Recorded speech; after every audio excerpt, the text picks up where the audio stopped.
professor de história em São Paulo, um adolescente suspeito de roubo no Rio de Janeiro, uma dona de casa no Guarujá. O que essas pessoas têm em comum? Todas foram vítimas de linchamento, sendo que no último caso a brutalidade terminou em assassinato. Um levantamento feito pelo Núcleo de Estudos da Violência da Universidade de São Paulo mostra que entre 1980 e 2006 foram noticiados 1.179 casos de linchamento no Brasil, uma média superior a 3 casos por mês. O programa Artigo 5º está começando e vai mostrar quais são as implicações legais quando acontece um linchamento. O artigo 5º determina que todos são iguais perante a lei e garante aos brasileiros e estrangeiros residentes no país a inviolabilidade do direito à vida.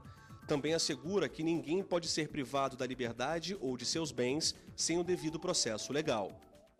Para falar sobre linchamento público, eu recebo aqui no estúdio da TV Justiça Antônio Alberto do Vale Cerqueira, advogado criminalista e professor de Direito Penal, e Maria Estela Grossi Porto, professora de Sociologia e coordenadora do Núcleo de Estudos sobre Violência e Segurança da Universidade de Brasília. Sejam bem-vindos ao nosso programa. Professora, o Brasil é um Estado democrático de direito, o que significa que apenas o Estado tem o direito de prender, julgar e condenar uma pessoa. Então, o que leva alguém a participar de um linchamento? Na verdade, é uma sensação de punição, de vingança. O linchamento é basicamente algo que nos remete a uma sociedade antiga, arcaica, na qual a justiça, enquanto espaço especializado de administração da punição, não existia e a sociedade como um todo se sentia na obrigação e muitas vezes no direito de punir. Hoje isso não mais deveria acontecer, mas muitas vezes, inclusive estudiosos da área de sociologia, vêm mostrando que não só o linchamento enquanto tal, mas a pena, ela tem ainda muito esse caráter de vingança. E todas as vezes que a sociedade se sente ameaçada, ela vinga aquela ofensa com a qual ela se sente tolhida, se sente ameaçada. Doutor Antônio Alberto, o que caracteriza, do ponto de vista legal, um linchamento público? Não existe no nosso ordenamento jurídico um tipo penal, um crime descrito como linchamento. Entretanto, o ato de se linchar uma pessoa em público, ele é punido pelo Código Penal, a depender de qual foi a conduta daqueles agressores.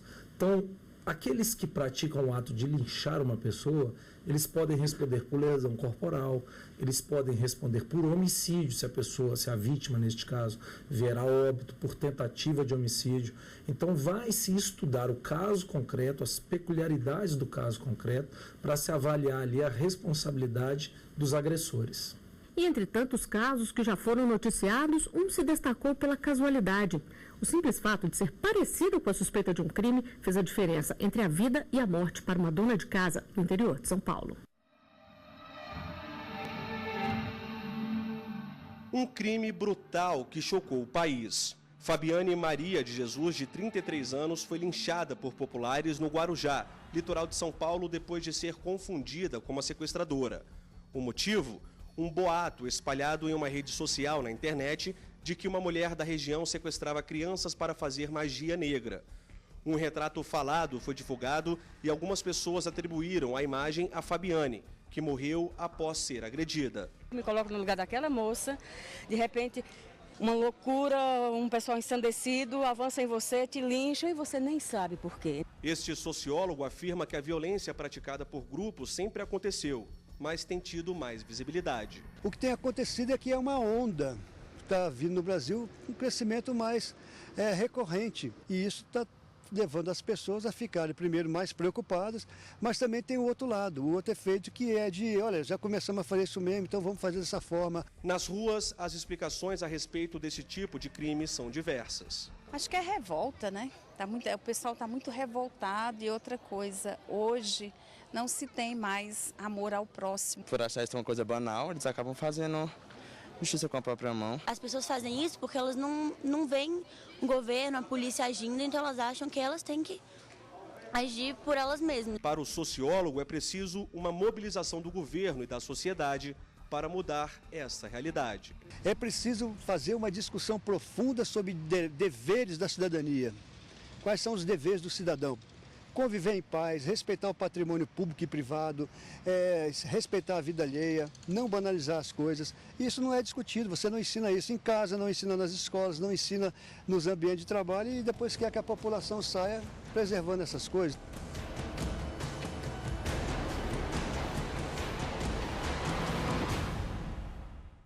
Professora Estela, é isso mesmo? Falta uma maior discussão sobre o tema, até para evitar que casos assim continuem acontecendo? Na verdade, eu acho que ouvindo o que dizem as pessoas na rua, a gente pode dizer que um pouco de tudo isso é de fato pertinente, mas uma das coisas que talvez de tudo isso aí a gente possa retirar é o fato de que cada vez mais há uma tendência na população a resolver de forma violenta e, eu diria, cruel, determinados tipos de conflito que, na verdade, poderiam ser resolvidos de outra forma.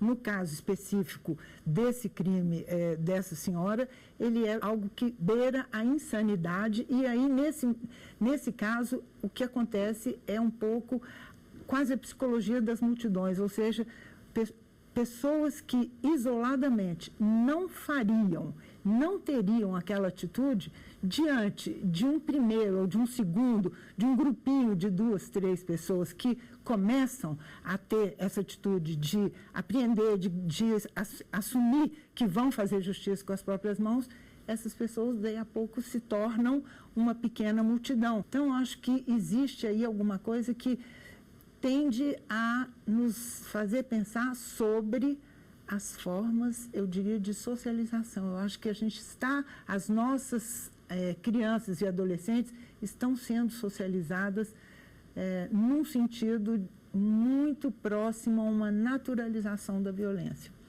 Doutor Antônio Alberto, isso pode ser considerado uma pena de morte imposta pela própria sociedade? Sem dúvida nenhuma. Quando falamos de pena de morte, a gente remete um pouco ao conceito de pena do Estado, né?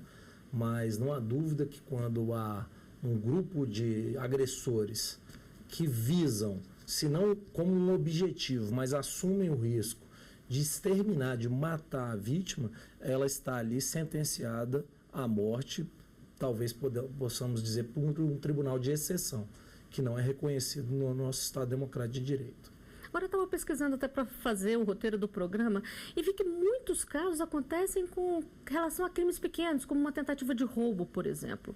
Com uma ação como essa, a pessoa que participa, ela não acaba se tornando pior do que o criminoso? Sobre o aspecto penal, sim. Nós temos alguns bens jurídicos que são protegidos pelo direito penal. Um deles é o bem jurídico patrimônio. O outro bem é a vida.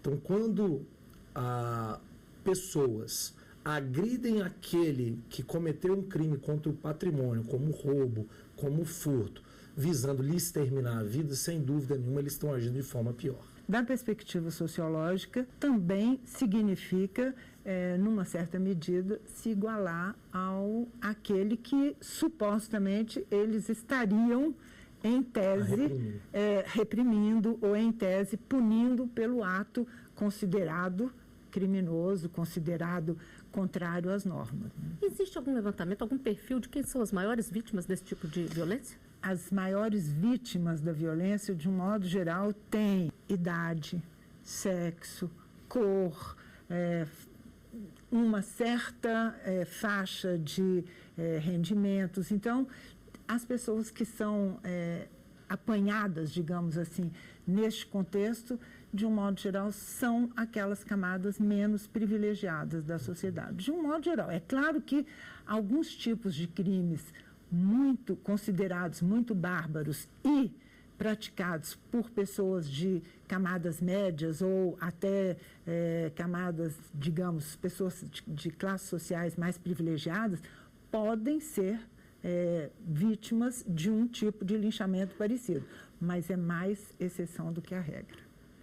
E a nossa equipe foi às ruas para conferir as dúvidas das pessoas. Pode ser considerado um linchamento? Tem que ter a participação de várias pessoas? Doutor Antônio Alberto, existe alguma determinação legal sobre isso? Não, não existe, mas existe o conceito de linchamento comum.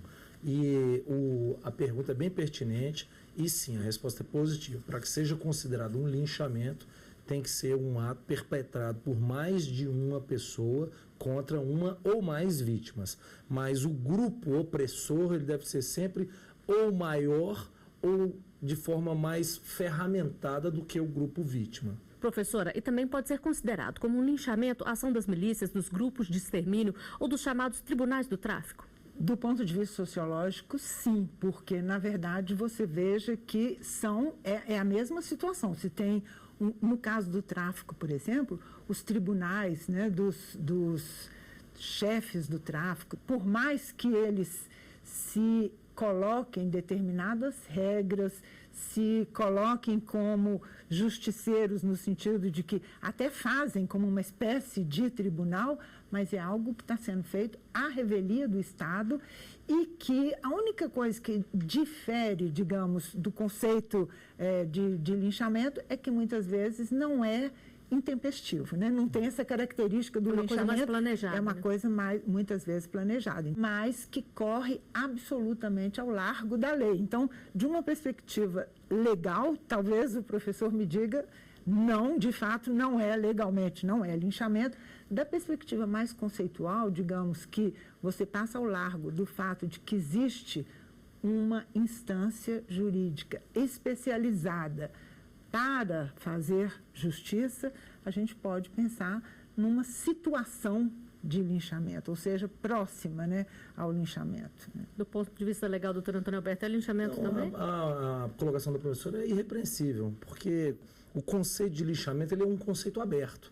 Não é? Então, se determinado grupo se organiza e para além, eu já estudei atividades de tribunais de exceção, dentre eles o Tribunal do Tráfico, esses tribunais nem sempre eles exterminam. Muitas vezes a pena é o espancamento. Então, ali nós temos um contexto claro de linchamento. Todavia, por um tribunal de exceção. A professora está correta. Nós vamos a um rápido intervalo. O artigo 5º volta já. Estamos de volta com o artigo 5º. Eu recebo aqui no estúdio da TV Justiça Maria Estela Grossi Porto, professora de Sociologia e coordenadora do Núcleo de Estudos sobre Violência e Segurança da UNB. E também Antônio Alberto do Vale Cerqueira, advogado criminalista e professor de Direito Penal. No programa de hoje estamos falando sobre linchamento público. E nós temos mais uma pergunta feita por um telespectador para ser respondida aqui no estúdio. Vamos conferir. Se a pessoa está vendo linchamento, se ela não ajudar, ela pode ser punida? Doutor Antônio Alberto, qual é a responsabilidade dessa pessoa? A pergunta dele é bem difícil, porque vai depender muito do caso concreto. Agora, diria que 95% de chances dessa pessoa não ter qualquer responsabilidade. Porque o crime que essa pessoa que assiste e se omite de socorrer a um linchamento cometeria seria um crime chamado omissão de socorro. Entretanto, este crime só é possível ser cometido quando a pessoa que assiste e nada faz tem condições de ajudar. Se ela não tiver condições de ajudar, não há crime. Então, me imagino numa cena onde um espectador está assistindo a 20 pessoas espancarem uma vítima. É natural que, se esse espectador tentar auxiliar aquele que apanha, que está sendo agredido, provavelmente ele também o será. Então, eu acho, o exemplo, a resposta da pergunta é, sim, é possível, mas é dificílimo a ocorrência desse fato. Muitas vezes as pessoas evitam ajudar com medo de colocar em risco a própria vida, professor? O medo é alguma coisa que tem um peso significativo na reação das pessoas que participam, digamos, de uma forma passiva, né? Ou assistindo, ou que, por exemplo, no caso de um homicídio, não se prestam a não se prestam a testemunhar.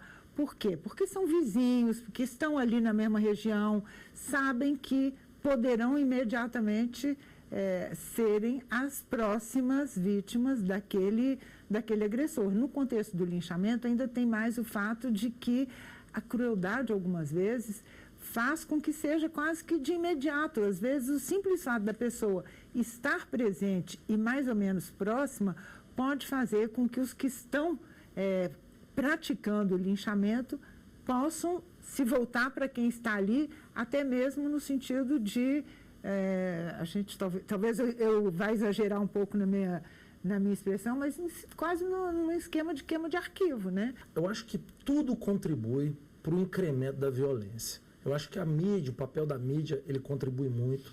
E eu acho que principalmente a sensação de impunidade de criminosos que é imposta, que é colocada para a sociedade, ela faz com que muitas vezes essa violência que está ali a ocorrer, ela seja justificada na cabeça daquele que agride como um ato de justiça.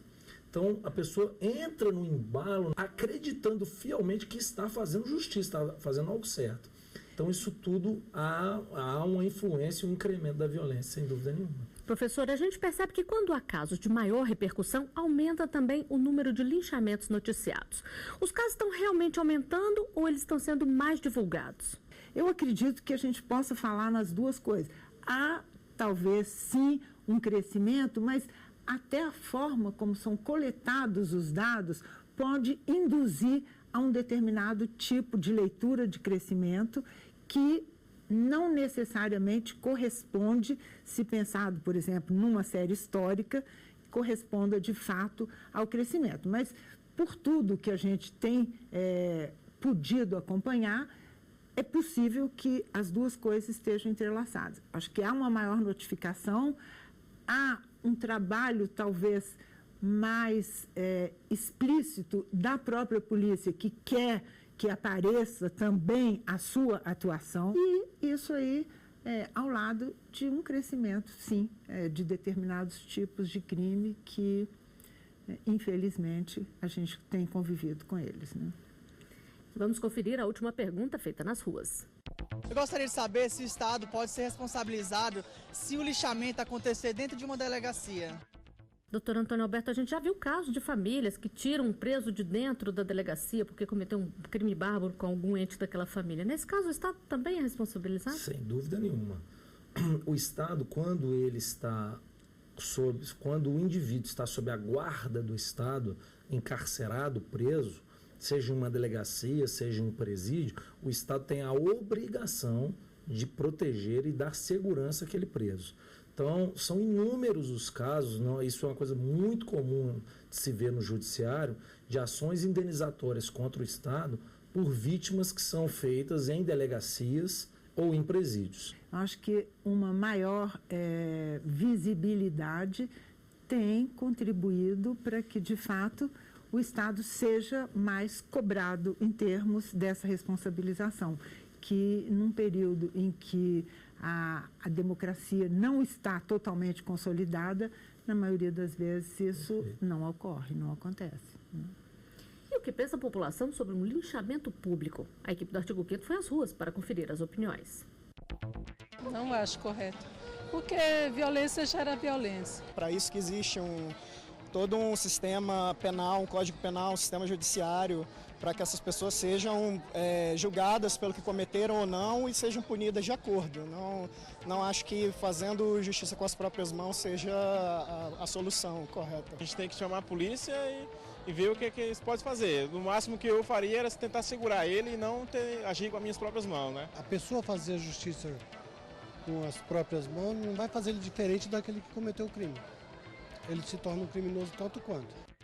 Doutor Antônio Alberto, é possível criminalizar individualmente quem participa de um linchamento? Como saber quem fez o que ali naquele ato? Sim, é possível, embora a regra geral seja que todos aqueles que participam do linchamento respondam pelo mesmo ato. Essa é a regra geral.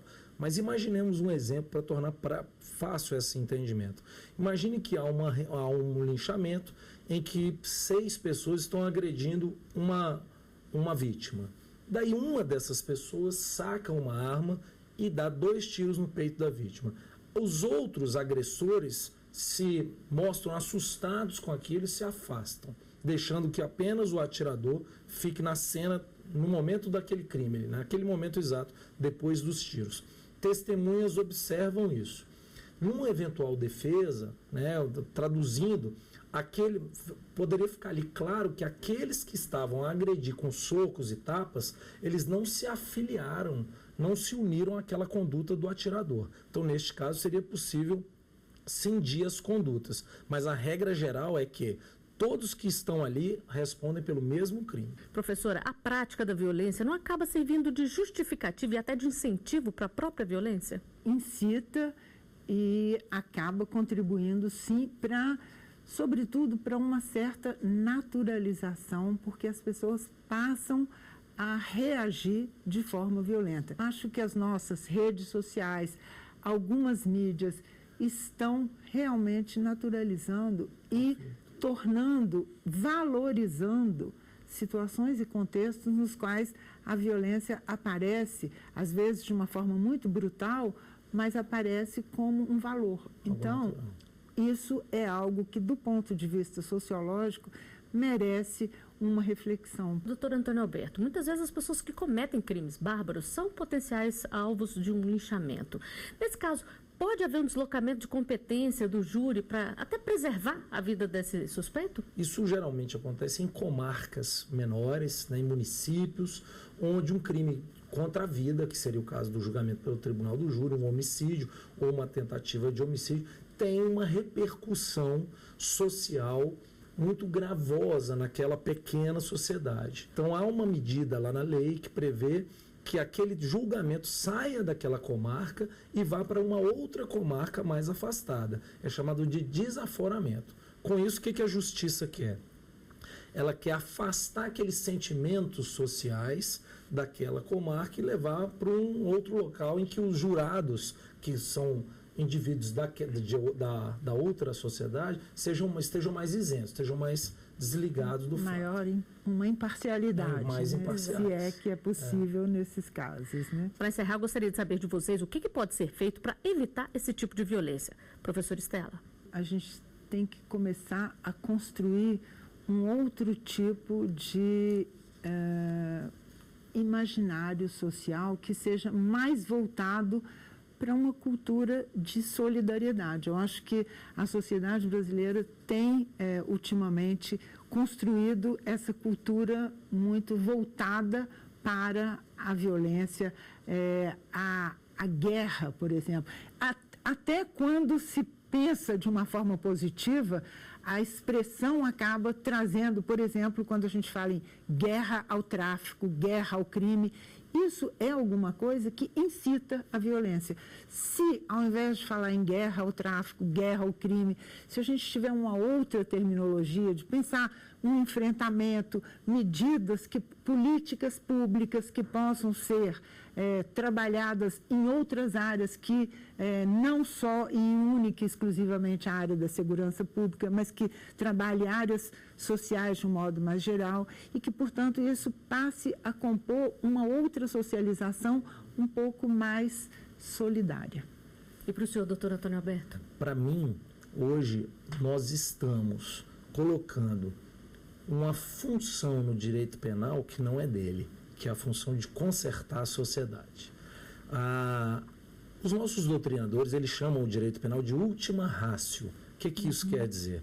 Quer dizer, num jargão coloquial, que a gente deve usar o direito penal quando o leite está derramado, quando não tem mais socorro, não tem mais jeito, aí a gente usa. Só que o fenômeno social que estamos vendo é que o direito penal ele tem sido usado para consertar a sociedade. A sociedade não se conserta com repressão. A sociedade, como muito bem colocou a professora, ela se conserta com educação, com dignidade, com outros valores que a gente não vai encontrar ali.